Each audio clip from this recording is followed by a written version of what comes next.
The other thing that I opened, I went over there. It was stuck over there. But these Google invites, unless you expand it out, you don't get the Zoom link. I haven't been using it. I used it before, but I used to go in there and I used to take out the Google link and put in the Zoom link, because there is a Google. Google deal. I haven't tried the Google ones. Have you? Well, that was the first. I just connected on it, and it looked okay, but I don't know.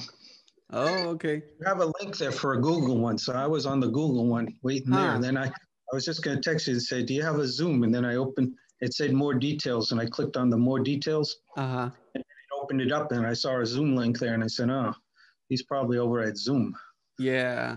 What I like to do is just copy the Zoom link and then attach it to my Google Calendar. I like using Google Calendar better. I don't like the Siri calendar. So that's what I end up doing. But no, the Google Calendar is. I haven't used anything else, but yeah, you need to go in there because I had the same thing happen a while ago, but I haven't been doing too much these days. But I had it happen to me before. Yeah, it's been a while since we've seen each other. Yeah, things have been messed up, to say the least. Yeah, a lot of things have been happening. I mean, not just this past week. That was nothing, but just I haven't been very active business wise, but I'm trying to get back into it. Right. Yeah, the last time we saw each other was pre-COVID, right? It was about that time. Yeah, it's been a while. Oldest said everybody at church has COVID. Yeah. Or has had it, because I mean, I'm still doing my regular job and I work with medically fragile children. So I keep myself pretty isolated, because those kids, they'll die if they get it. Right. I mean, they're medically fragile. I mean, a lot of them have respiratory issues or stuff. And, I don't want to be the one to bring COVID. I'm not worried myself, because no germ shall enter my body, but it might hang around me and pass on to someone else. But right. Sick. I stopped doing that a while ago. I stopped believing in that. I don't do that. Right. I have a lot more faith for healing these days. But the best thing, would you rather, walk in the blessing of health, or would you rather be healed? Right. I'd rather walk in the blessing of health. Yes. So, thank you for coming on my podcast. I really appreciate it.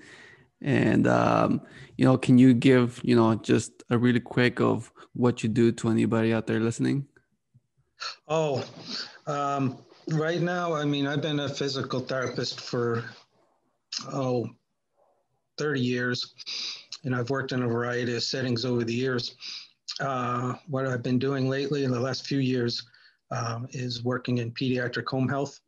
So I do home visits, and I work with medically fragile children. A lot of them are very disabled, but there's a variety there. Some of the kids can walk and talk, and they're just very mild. Maybe they had a mild problem. And some of the, it goes the whole range. The majority of them are severely disabled kids, cerebral palsy, and the like. But like I don't have any Down syndrome kids, but a lot of people have seen Down syndrome, and they're very functional. But some of the kids have balance problems or their muscle weakness, and therapy can help with all that. So in your line of experience, you've dealt with, is it more of kids, more of adults, more of people with disabilities, seniors, or what is it? Everything. Really? Everything except for acute hospital care. I've done just about everything. I started with kids, and I did that for 10 years. Then I was out of country doing medical missions for 5 years, and I worked with just about everything you can think of. And then when I came back to the States, I decided I wanted to get some more adult experience, and I worked with adults for about 10 years. And I did outpatient clinic, did some geriatrics, in a nursing home. I did some home health for a while. And then I was doing, went back into pediatrics and was doing adults and kids for a while. And the last 3 years, I've been doing straight pediatrics. Mm-hmm. That's just where I'm at right now. Yeah. So physical therapy has been around for decades. One of the ones that kind of brought on the idea was Hippocrates from the Greek era, and he kind of came about with new age of medicine and all that. And then Hippocrates. Yeah. Not Hippocrates. Oh, sorry. How do you say it? Hippocrates? You said Hippocrates. Hippocrates. Okay. See, I even tried to type it in on Google, and that's what it said. So I was like, I gotta get this right. I gotta learn how to say it. But no, you have the right idea. Yeah. And then with Hippocrates, after Hippocrates, it kind of emerged again, and it became more popular, especially after World War One. That's when it was more needed, with the soldiers coming back from the war. And then you got this association that was created to help the people that, went to war and need kind of this physical therapeutic treatment. What were some of the things that got you interested in physical therapy? Yeah, that's correct. In America, it was really post-World War One or during World War One that modern physical therapy came into being and involved. I initially got interested in healthcare. I was getting near the end of college. I was actually a literature major, and make a long story short, became a Christian, and the Lord had some different plans for my life, which was fine. And so I was just seeking the Lord and just praying and saying, what should I do with my life now? I have my own plans and my own path. And I didn't feel like God was saying that was bad, but I was like in my senior year of college and just felt like God said, just finish that and just keep seeking me. And I said, okay, I'll finish that. And then I just felt the leading into medical field, into healthcare, and was looking at a few different things. And I didn't know anything about physical therapy. I'd never really heard of it. I was doing a job as a nursing assistant, and the nurse said that the physical therapist is going to come show you some exercises to do with the patient. And I was like, physical therapist, what is that? Never heard about it. I never needed it. I never, no one in my family. And so started learning some basic physical therapy. And I said, I like this a lot better. I thought I wanted to be a nurse, and I love nurses, got nothing against nursing, but therapy was just a better fit. So I started pursuing that. And that was a long time ago, maybe about the time you might not even been born yet. 2 or 3 years old, about 1983. Oh yeah, definitely not. 1984 was when I was doing the nursing assistant, because I thought I wanted to be a nurse and wanted to get some experience. But then I started studying therapy in 1985 and started working in 87. Mm-hmm. So from 1983, when you started physical therapy, and now, how much has it evolved, and how much things have you learned from it? Oh, it's changed, because before there was just a lot of traditional exercises we used to do that were built up, say, from the 40s to the early 80s, but there was no evidence. And there was no research, or not very much. And medicine has changed the model to what's called evidence-based practice. So physical therapy has evolved to become what's now is like an evidence-based practice. So everything has to be researched, and there's been a lot of research done. So before, people were just using different, which they still do, but people were using different kind of schools of thought or therapy schools or practices and techniques, but none of it had been really tested. So some things have gone the wayside because they haven't held up. There used to be, for example, something called patterning, where you got one person, like say you had a stroke patient or someone who's paralyzed, and you got one person, like one person took an arm and a leg, and you moved them around, and you tried to get them to what? move again. it was a lot of labor intensive, and it didn't work. So it went out. Well, although you might run into it once in a while, some people still believe in it. So it's kind of like the flat Earth theory, right? Some people still believe the world is flat, and or more like I heard one guy say it's a frisbee. So it's got a little curve. So things have changed, become more evidence, and the profession has changed from where it used to be a certificate level, it used to be a bachelor's level when I started. The bachelor's was being phased out to the master's, so I ended up with a master's. Now it's a doctorate program. It's a six-year program, and I went back and got my doctorate at one point there a few years ago.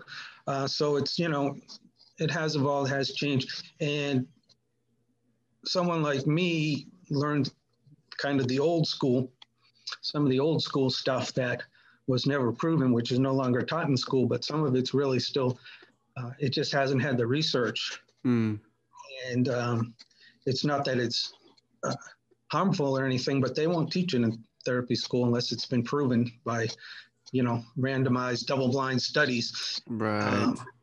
So I have somewhat of an advantage because once in a while I'll get a student and they're like, we didn't learn that in school. What's that technique? What's that? I said, well, it's a technique that you don't learn anymore, but it's still a good technique. So right. It's like you can combine the good with the new, and some of the stuff, thank God has passed on, because they were still teaching patterning back when I was in school. They were teaching it to tell us not to do it, but it's not practiced anymore. So I don't know if that answers your question. I'm going to go on and on and on, but that's okay. It's okay. We got all the time in the world.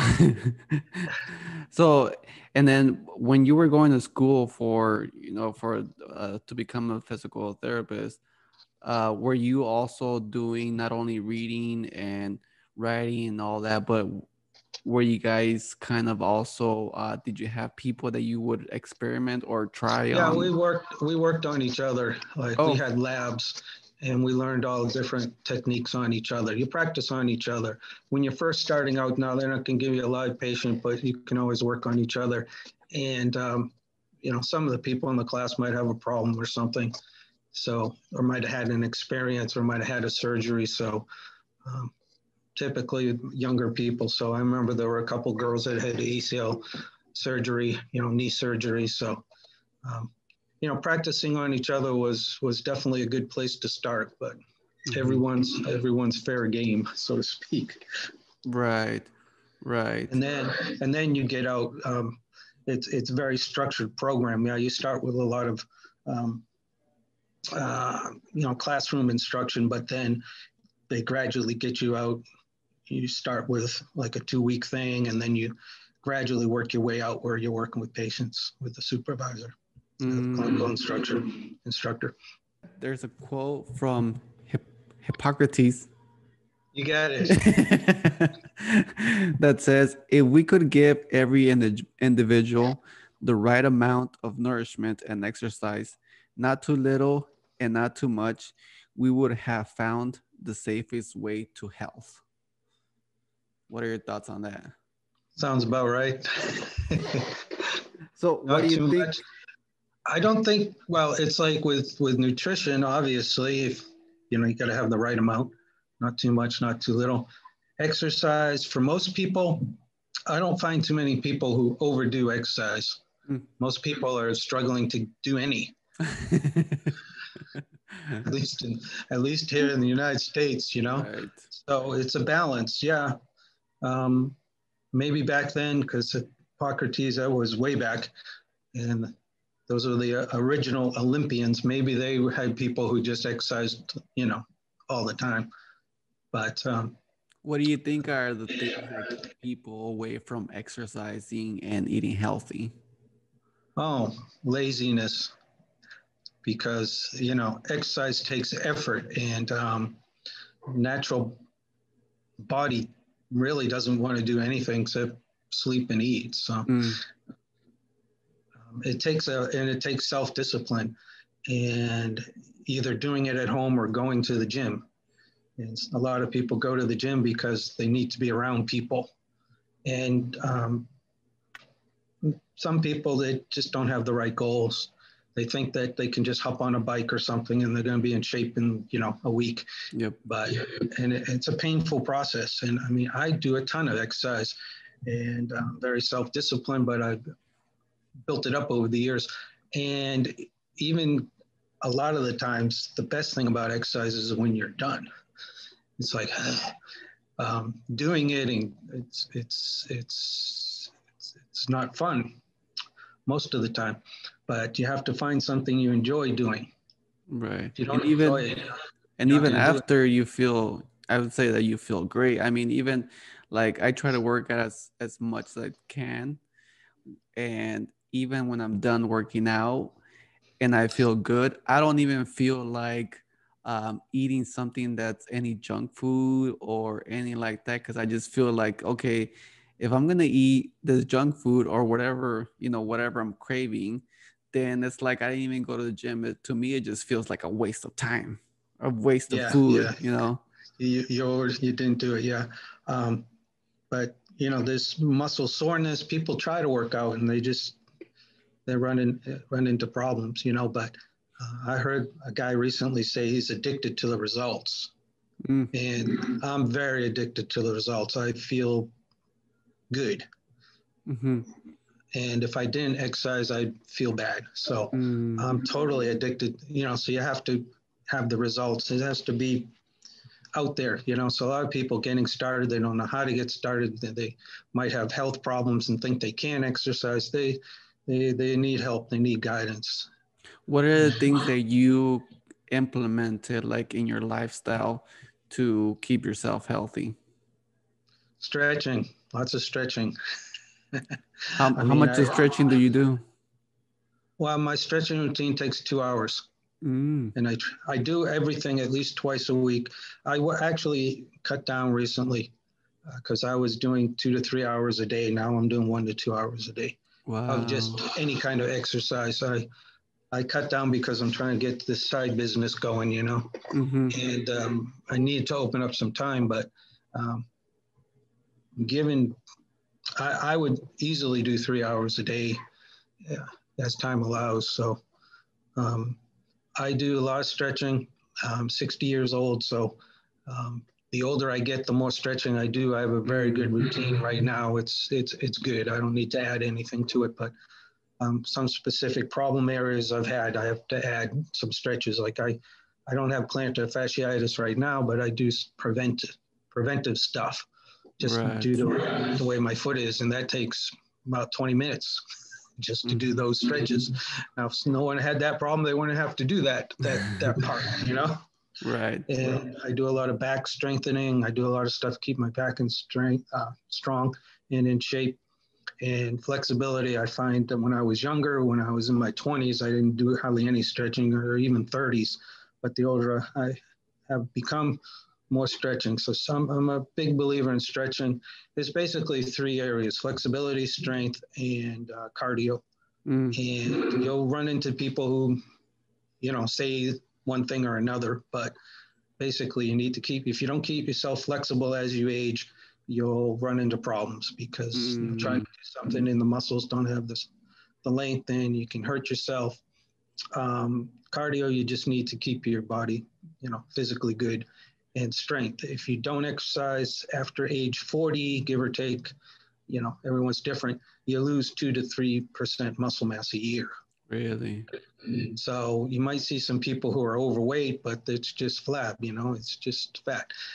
You've probably seen a lot of frail elderly people. They're, bent over and they're stiff and they can barely move and they're skinny. I mean, they haven't taken care of their body. And I decided about at least 5 years ago, because I knew this, maybe 10 years or so ago, to really up my strengthening, because I didn't want to be in the flexibility. I didn't want to be one of those people who age, poorly. Right. So, I mean, I'm as strong as I've ever been, and never really been a flexible person, but I'm not any tighter. So It's a part-time job keeping yourself in shape. Right. What does one like would yoga be a good way to work out your flexibility? I know some yoga. I do some yoga stretching. I'm not into the spiritual aspect of it because there is a spiritual aspect of it, which I mean, people decide if they want to go there spiritually. Right. But there are a lot of good stretches, and I used to do a lot of yoga when I was younger, and I still know some. And yeah, it's right. It's good. Like I said, I don't emphasize the spiritual part of it, but the flexibility part, yeah, I know some yoga stuff. One of the things that I feel has really become undervalued and has kind of forgotten that's so easy and so essential is simply just walking. How in your field, how much of a benefit is it to just walk? Well, walking is a good place to start. Depends on what level of fitness you want. But when I worked with a geriatric population, I mean, some of those people can barely walk. Some of them haven't walked further than the refrigerator or the TV or the bathroom for years. So it's just, we use that a lot in treatment and goals, and we have different tests. We can actually, the test can actually predict your life expectancy according to how fast you walk. Right. It's kind of like a car that can barely run, and it's not going to be around very long. So we have different tests that we do, and the people who design the tests, they've done studies, and we can predict in their life expectancy. We can predict their fitness level just based on their walking speed.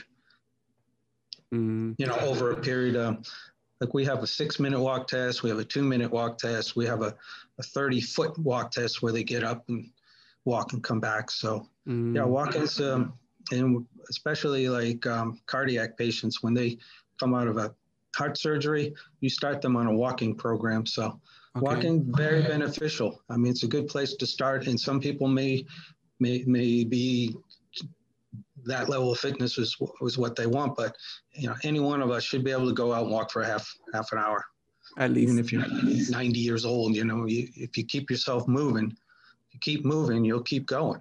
Right. And now I've started looking into more stretching, so now I'm implementing more stretching to pre my workouts. And looking back when I was in my early 20s, I didn't do any stretching, and as soon as I would go to the gym, it was straight to the workouts, no stretching. I just found that I just didn't find that useful. It wasn't fun, but it's not fun. No. Yeah. So with you, looking now that you've learned all this and gained all this experience, if you were to tell yourself something, say something to your younger self, what would it be? Oh, yeah, I was the same way in the 20s. Yeah, would definitely be to do some more flexibility training earlier in life. Yeah. And the strength you can get back, but I've always done some strengthening over the years, but I've been very consistent on, I'm a cyclist, so very consistent on the cardio, but in some stretching, but like the strengthening would come and go. Like I'd be doing sit-ups and push-ups and some other stuff. They'd be on and off, But now it's just to be more consistent. Find something you like to do. I mean, there's different things. There's biking, there's walking, there's swimming, there's elliptical, there's a treadmill, there's different things, but consistency is definitely the key. Right. I mean, it's one of our main, if you can read that, therapeutic exercise. I mean, this is the book. It's all in here. That's just one book. We have other books. That's an old book, but it's still good. And what are some of the important things that book talks about? Well, there's different exercises for different problems. Obviously, if you've got an orthopedic problem, if you've got a neurological problem, the exercises are targeted to different body regions. and different conditions. Because, we don't just work on like, a lot of people might think physical therapy, like, oh, I hurt my back or I had knee surgery, but we work with Parkinson's, stroke, for example, multiple sclerosis. And there's, with all the different disease processes, there's different things to take into consideration. Right. To me, it's something that I didn't know, that through physical therapy, you can actually heal like Alzheimer's or heart attacks or strokes. How is that helped towards those kind of what would you call them, like injuries or conditions? Conditions, yes. Yeah, yeah. Well, there's different therapy techniques for different problems, so to speak. Like an orthopedic problem would just be someone like yourself, young, maybe you hurt your back or maybe you twisted your ankle or something. So it's pretty straightforward. You don't have any diseases. You're not taking medications. It's just like, okay, I'm going to work on this guy's ankle. Say you sprained your ankle or something, and we'll do the specific exercises because we know how the muscles work. I mean, we have a lot of anatomy and physiology that we take and neurology. So basically, physical therapists are specialists in exercise and different body parts. We know how the joints move. We know what's in there. I remember when I first started getting interested in exercise in my early 20s. I've been in college and I hadn't worked out for a few years or really done much other than study. And you go to the gym and they'd say, oh, do this, do that, or, take this. And, I would ask people why, and they didn't know. Most people in the gym didn't really know what they were doing. They were just kind of circulating. So that was an interest. I wanted to learn how to do things correctly. Right. Therapy teaches you how to do things correctly, what to avoid.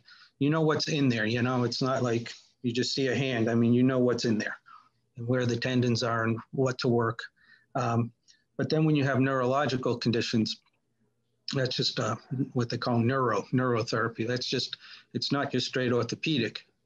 Mm-hmm. You're dealing with different systems. So it's really a systematic approach to, what's going on with someone.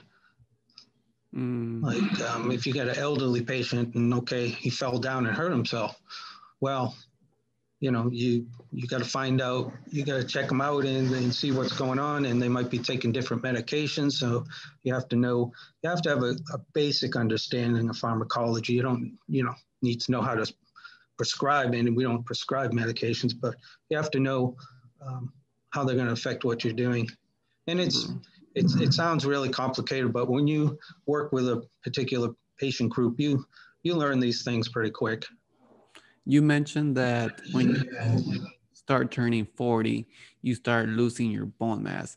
Is that at the age? Muscle mass. Oh, muscle mass. Oh, muscle mass. Okay. So not bone, no. You can lose bone too. Right. Do you know, have you guys done like anything that would kind of increase more of your bone mass? Well, we can't really, the bones, if you mean muscle mass? No, bone mass. Bone mass, bones respond to the loads that are placed on them. Right. So exercise helps keep your bones strong and healthy because the muscles are pulling on them. But that's more of a, how would I put it? More of a medical thing, because osteoporosis, you have to look at why they're losing bone mass. A little bit of bone loss is normal. And it's not like the bones shrink. They just get, bone is porous. It's solid, but it's got pores. And the pores will just expand. That's osteoporosis. It's just your bones are getting more, the pores are getting bigger. You're losing but for some people, they just, it's a dietary thing. They're just not getting enough calcium in their body. Some people's bodies are resistant to absorbing the calcium. So sometimes it's a medical issue, but no, we don't. If somebody, we take it into consideration. Like most of the kids I work with are osteoporotic, the severely disabled kids, because they don't do any weight bearing.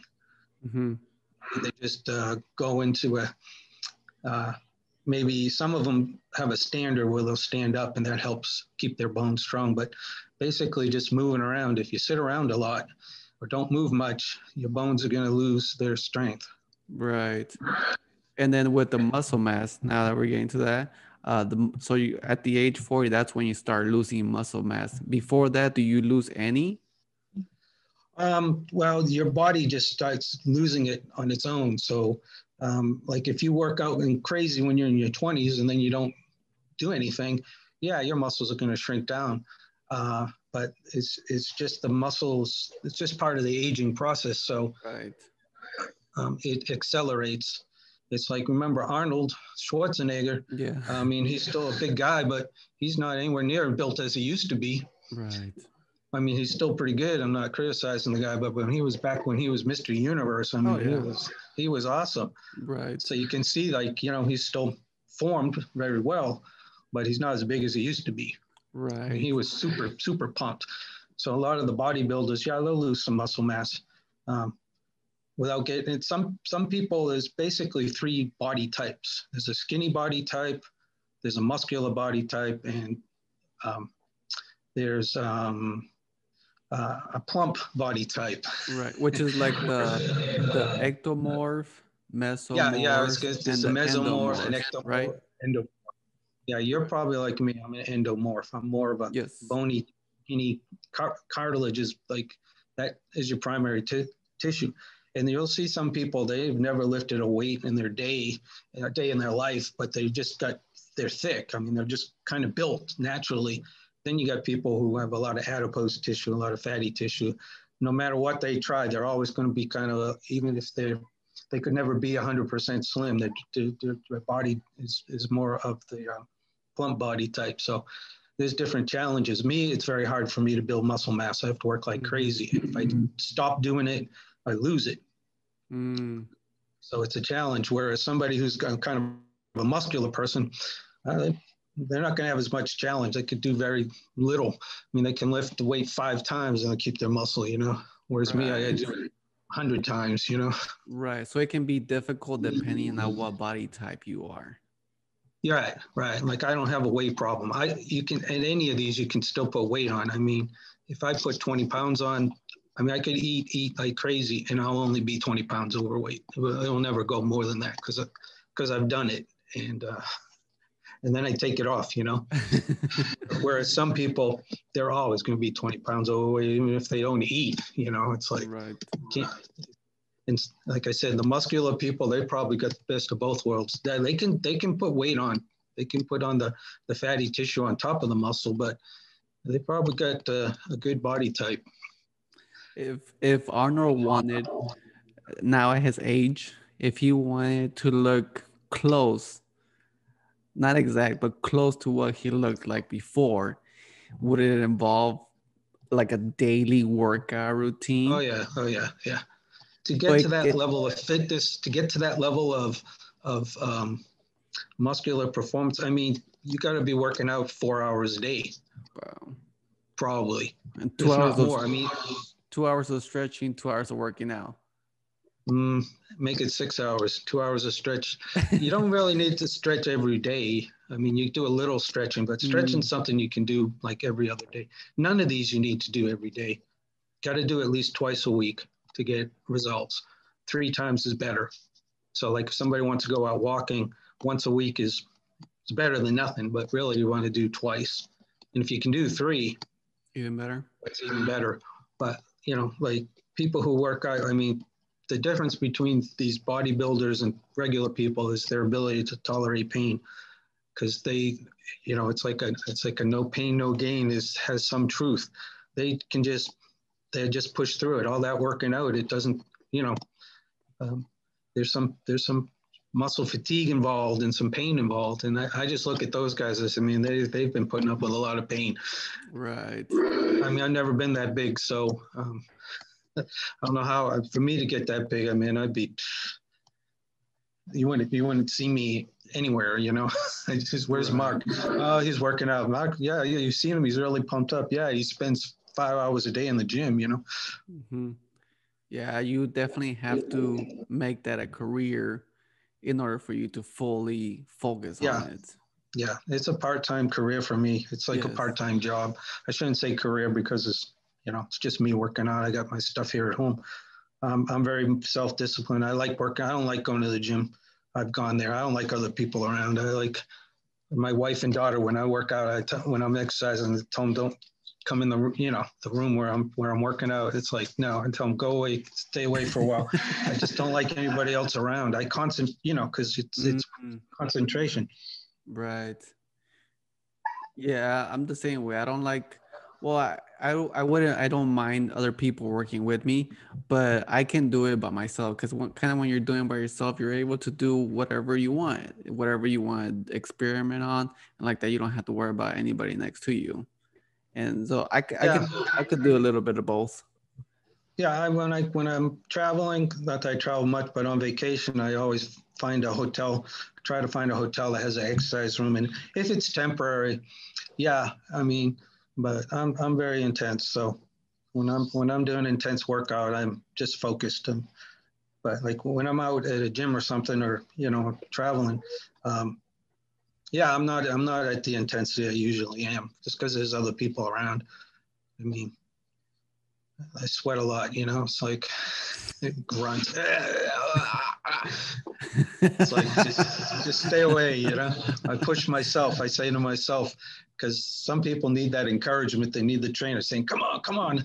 I'm working out, and I'm out on my bike at like 5 a.m. I go out and ride the bike in the summer, and I'm going up a hill. I'm like, come on. I'm like telling myself, come on, you can do it. Go. But whatever works for you, whatever takes you to get there, Right. And you mentioned you've gone to other countries. And I used to go to Honduras. Yeah. Okay. It's the main to do some therapeutic. Yeah, I lived there for 5 years. I did physical therapy and medical missions over there. Okay. How was that?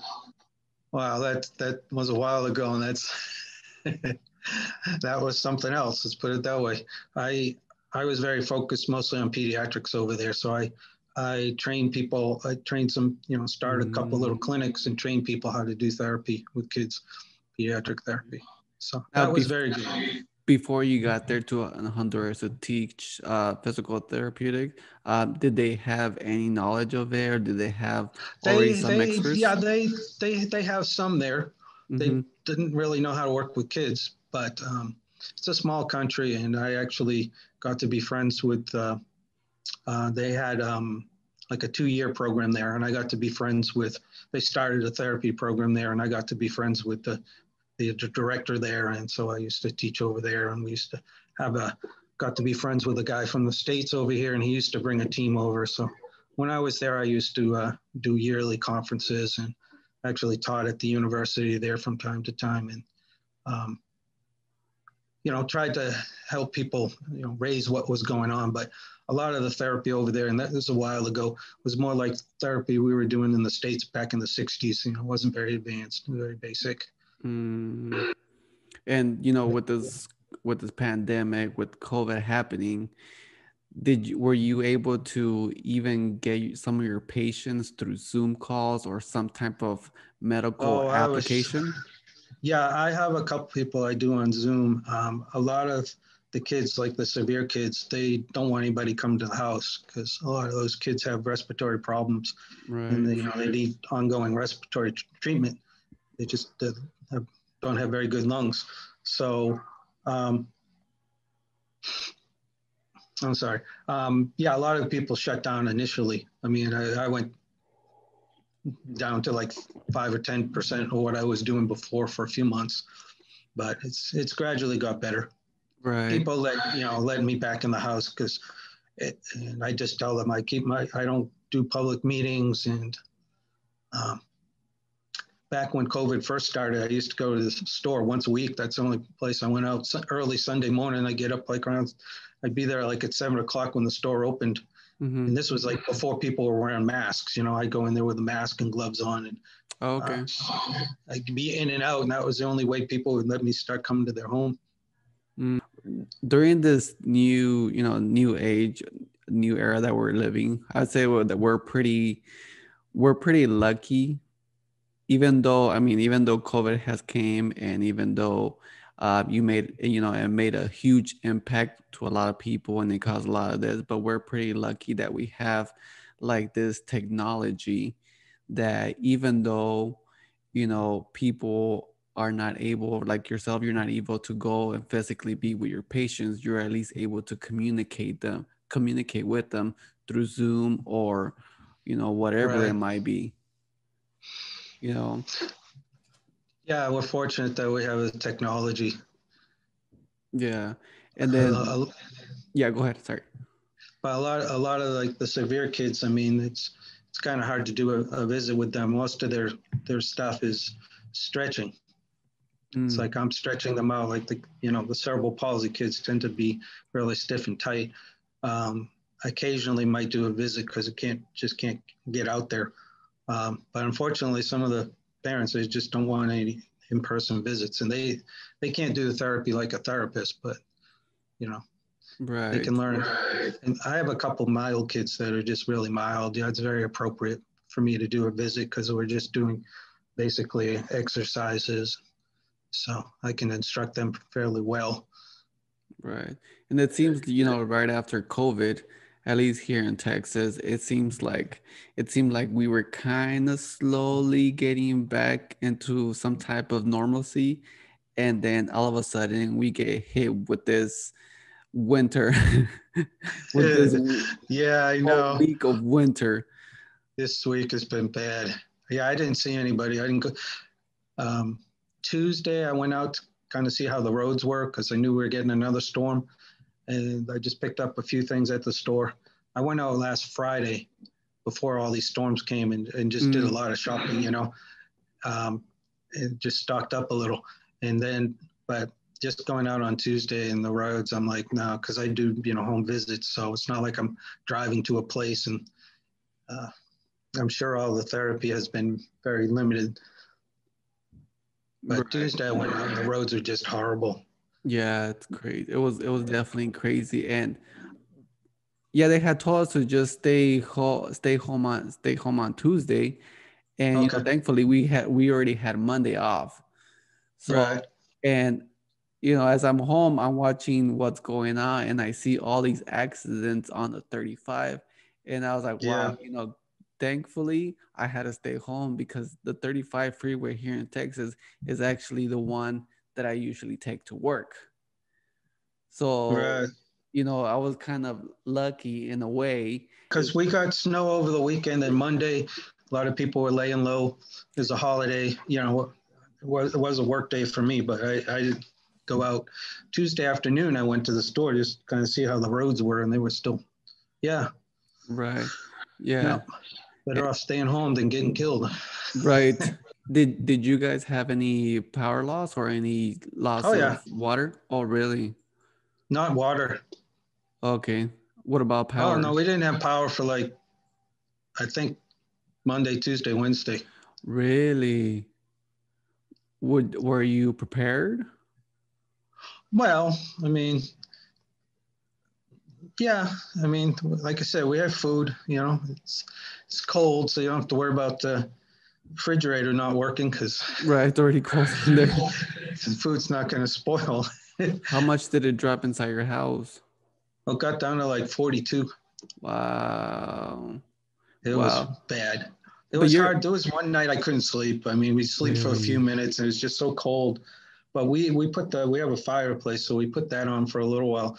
But I didn't. It's a good thing I decided it's not a good idea to sleep and leave the fire going. Yes. Even though it's gas, it's regular gas, natural gas, but it's a gas log, so it's one of those. It looks like fire, it looks like. Oh, okay. It's actually not logs. There's something on top of it, but it's just like a grate and a grill. When the natural gas is burning, it's fine. But if for some reason the fire goes out or something, the gas is very dangerous. Right. Right. But we sat in front of that a few nights playing games. So now it's like my wife's like, we need to do this more often. Yes. I told her it's called game night. I said, yeah, we could do game night. You need some different games. You know, I got tired of playing the same game. We had like Sorry, and I taught them some card games that they had never played before. So right, it almost felt like I haven't played cards in like a decade. Right, it almost felt like quarantine all over again. Yeah. Oh no, it's bad. Now it's like the roads are thawing out, and it's like I haven't been out in a week. I want to go out. I'm going out like tomorrow, even just drive the car someplace. Right. Everything's all wet and muddy though, you know. But like we have place that we go up to Oklahoma that's about an hour and a half away. But nah, I can't.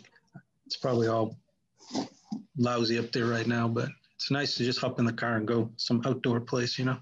Right. Now you're from Boston, right? I'm from Boston. Yeah. Did it feel like home for you? No, because this is like ridiculous. Just a few inches of snow. No snow. I mean, they have snow removal equipment up there, so the roads. This would not have stopped anything. Right. This would have been. This is nothing. This is nothing to me. But they put stuff on the roads to melt the ice, and have snow plows. So there might have been a few icy areas. Yeah, ice is a problem. Snow is, but this would have been over in a day or two tops. Really? And the houses are winterized. The houses have different type of plumbing. That doesn't, or not that it's different, but it's set up different. It's set up. This doesn't happen up north very often. You might get a burst pipe here or there, but all these pipes bursting and electrical things going down. And I mean, it has to get pretty bad. I mean, you need at least a foot of snow to stop people up there. Really? Yeah. Wow. This is ridiculous. I'm just like, this is ridiculous for someone from cold country, you know? Right. Yeah. Well, I mean, we weren't really prepared or anything for it.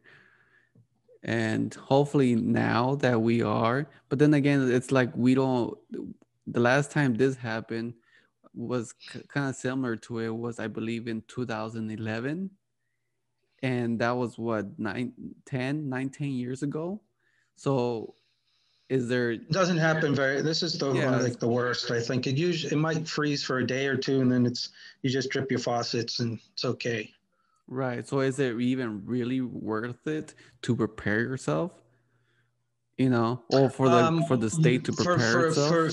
For new construction, it's only a few, like if I were building a house, yeah, I would, it's very minimal cost. But to go back and try to like fix my house now, yeah, it would be, it wouldn't be cost effective. But if you're building a new home, it's pretty easy to locate your faucet. It's just you put a valve inside the house. All the houses up north have a little valve, you know, inside the house, like, you know, so many feet in, and you run the faucet, then you turn that valve off, and then the faucet doesn't freeze because there's no water out there. It's the valve's inside the house where it's warm. So if you were doing that on a new house, I mean, you're talking, you know, a few dollars, you know, talking $10, $15 probably for each faucet. And that would help a lot because there's a lot of people in the laundry rooms, you know, there's just a few things you would do on new construction. To go back and retrofit your house would probably be, you couldn't do that. But when you're doing new construction, yeah. Oh, so you wouldn't be able, like for you wouldn't be able to do those type of changes on your house now? Well, it would be very difficult. The house is not designed, you know. Right. Like, you'd have a valve in the living room, you know. It's like, like I was thinking, if you were designing a house, the house up north have basements, so all the shutoff valves are they have shutoff valves for the outs in the basement, so your outdoor faucets don't freeze. But around here, you would just have to design it into your house and have like a little door or something. Right. You know? You would have to put it, you know, someplace in the wall, in the inner wall, and it would be very easy to do. But That's construction, not therapy. Yeah. Well, I mean, you got some pretty good valid points because you're from Boston, so you've kind of experienced what snow really is. I mean, and there's other parts of the country that are much colder. Minnesota they're always below zero in the winter, and they don't have these problems up there. They don't have pipes bursting all over the place, you know. Right. We're simply just one, we're not prepared. We weren't prepared for it, and two, like none of our infrastructure was built for stuff like that. No, it usually doesn't happen. Like I have sprinklers.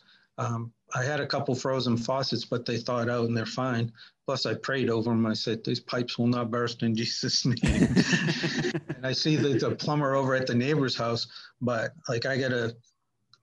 Hopefully, my sprinkler system's okay. I forgot to pray over that. I guess I could go pray over it now, but but if something bursts there, they're just little pipes. I mean, it would just be a high water bill, but they're outside, so they're not going to flood the house or anything like that. But I'm just like, well, everything else went good, so. Right. Yeah. There's a lot of stuff going out there, especially there's stories that you hear that people in their chimneys they've died or even caught on fire because of all the carbon monoxide. Carbon monoxide poison. No water, no food. Oh yeah, like we've had water. Yeah, and we had food because we had food. We always keep a little extra food around. Food that we don't usually eat, like canned food. Yeah. Like we don't eat canned food, but we have some around. And usually what ends up happening is replace it like every year or so before it expires. You give it away. Like in the summer, like, well, there's food drives. So it's like, okay. And they want canned food. So you can just give that stuff away. And then when the fall comes, stock up, at least have a week's worth of food around. I figure if a big apocalypse comes or something, I don't want to be alive anyway. So just enough to hold me over for a week or two is fine. It's like if I have to survive for the rest of my life, it's like, nah, just check out, when they have these doomsday and apocalypse things and the people build these bunkers and they stock up on food. And it's like, nah, if the world's coming to an end, I'll just go, I don't want to be around. I don't want to be the, couple thousand people left on the earth fighting over food. It's like, nah. Yeah. Not worth it. Hopefully after this week is over, we'll maybe catch a break. We'll see. Well, we won't get any food. We shouldn't get another one of these, I hope. I mean, that's like some of these parts of the world that got hurricanes, they had like something like, hurricanes a lot worse, but they're without food and water and all this stuff, and they're just barely recovering. And then another hurricane comes in, it's like, right. That would be like, next weekend, another big storm comes along and douses us with ice again and stuff. But right. Most likely it only happens like once every 10 years or so. So yeah, that's the thing. It's like people don't prepare because it's not going to happen that often. But like I said, if I was building a new construction house around here, I would talk to them and say, I would add on a few things. Just it's very simple to do when you're building the house. Right. But I'd have to tear walls out and all kinds of stuff. It's not fun stuff. No, but you have to know how to turn your water off too. It's like, I almost turned the water off, but I tested the faucets and they were thawing out on their own. But I mean, if a pipe bursts, you got to turn the water off. If you're in an apartment, it's kind of hard to turn your water off, But house, I mean, it's very easy. There's just a valve out on the street and it takes me 5 seconds. Like when I go on vacation, I turn my water off. Okay. Because you never know when something's going to burst. And if you're not there, you come home and your house is flooded from something burst. Yeah, even if I just overnight, if I'm not going to be, we're going away for the night, I turn the water off every time. Nice. It's easy. Right. You just take it in, stick it in there and turn it. You're right. Very nice. All right, Mark. Well, once again, thank you. Thank you for being on, and I appreciate it. And thank you for everything. Yes, definitely did. Now I'm gonna try to implement more stretching before my workouts. Yes, more well, of you're that. still young enough to get on top. I got one of these things called a total gym. A total gym? Okay. Yeah. What's Have you the heard total? of the total gym? No. It's a piece of equipment, and I got it about a year ago. I got a used one. They're usually around $1,400, and I got one for $500. Nice. That was just used a few times, but it's like a sliding board, and it stretches and strengthens. It's got stretching. I mean, I don't substitute it for stretching. It's not like, okay, I already did my total gym, I don't need to stretch, but it gets you through the full range of motion. They have them on the TV sometimes with Chuck Norris. Oh, okay. You know him? Yes, I do. Yeah, he's 70 something years old, and he's still out pumping away. He's been using a total gym for like decades. Okay. That sounds total like gym is yeah, if it works for him, why not? Yeah, I wanted to go to the next level on what I was doing, because I had some weights, and I have a therapy ball, which I do a lot of stuff on the ball, a lot of strengthening and weights, some free weights and push-ups, sit-ups, stuff like that. I was wanting to go to the next level, something harder. And it just came, the idea of the total gym, and oh man, the thing, I mean, I was sore. The first month you use it, you're just sore as crazy. They say only 10 or 15 minutes a day. That's because that's all you can tolerate. You'll do 10 or 15 minutes, and you'll be so sore the next day that you have to wait. But even being in good shape, that thing, now I'm fine. It doesn't make me sore at all, unless sometimes I'll go to the next level on it. But I don't sell the total gym, but I endorse it. It's awesome. Right. Very nice. It really does work out. They call it total gym because you can work out your whole body. Like, my legs are really strong because I do a lot of cycling, so I don't have to work out my legs. They're totally built. But upper body, and core. I do a ton of core stuff. That's something I didn't do when I was younger. Having a stronger core, it's like you move better, you walk better, I ride the bike better. I'm just stronger all over. Yeah, I do a lot of core work. Very nice. Core and arms. Like my neck, not that it's that big, but I had to buy all new shirts because I couldn't button them. Oh, wow. My neck grew a half an inch. By doing, I guess I was a real pencil neck. By doing working what? out, from just exercising. Very nice. Because I outgrew all my shirts. Nice. All the ones that you have to wear a tie for, I couldn't button them. I had to go out and buy all new stuff. Very nice. The stuff was kind of old anyway, so it was no big deal. All right, Mark. Well, thank you for having for being on, man. Okay. Yeah, if anyone's interested, if you run into anybody and they're interested, they can get in contact with me. Okay. All right, sounds good. Well, right, thanks, man. What is one way to get a hold of you? They can you got my phone, just have them text me. Okay. That's the best way. They can email me or they can text me, but email is slow. Yeah. If somebody's young and they're like thinking about becoming a therapist, I do that. I talk to people. I can give them, point them in the right direction. Yeah, that's another reason why I kind of want to have you on, because there are some people that are kind of looking into that field. And I thought having you on would be a good way to kind of give them, more information of what it involves in, and kind of provide them your experiences and some of the things that you have gone through. I've been around a long time here now. 30 years is a long time to be doing. It's actually over 30. I was like 32, or I don't know. I stopped counting.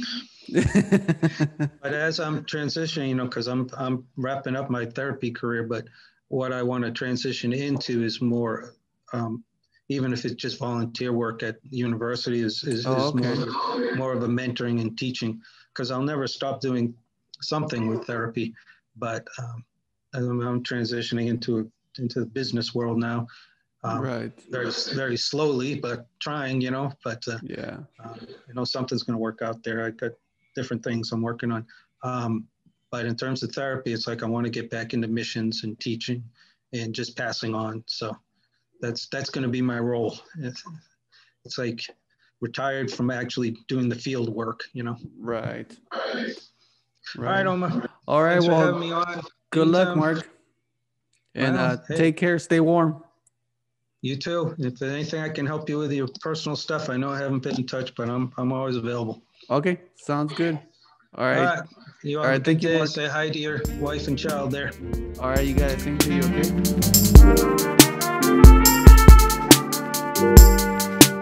okay?